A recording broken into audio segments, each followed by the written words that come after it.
وبركاته. الحمد لله رب العالمين والصلاة والسلام على سيد المرسلين وعلى آله وصحبه أجمعين.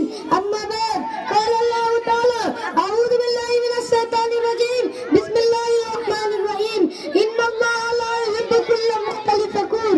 صدر محترم حکم صاحبین مشفقہ شکتی کے اکرام اور سامنے بیٹھے میرے پیارے بھائی اور بہنوں، آج کی اس تقابلی بزم کے اندر جس موضوع کو لے کر میں حاضر ہوں وہ ہے تکبر اور اس کی خرابیاں.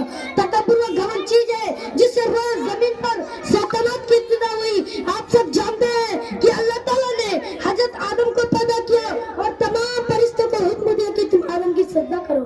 تو اس حکم کی تعمیل کی مگر غرور اور گھمنڈ کے نشے میں چور ابلیس نے کہا قال انا خیر منہ خلقتنی من نار وخلقتنی من طین.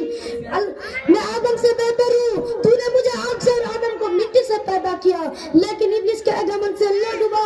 قال فاهبط منه فما يكون لك ان تتكبر فيها فاخرج انك من الصاغرين. اللہ نے فرمایا تو جنت سے نکل جا، تجھے ہرگز حق نہیں ہے کہ تو جنت میں رہ کر تکبر کرے. تو جلیل ہو کر نکل جا. میرے بھائیو، یہ تکبر ابلیس کی خاصیت ہے، اس کا سیوا ہے. اللہ تعالیٰ کو تکبر نہ پسند ہے. اس سے اندازہ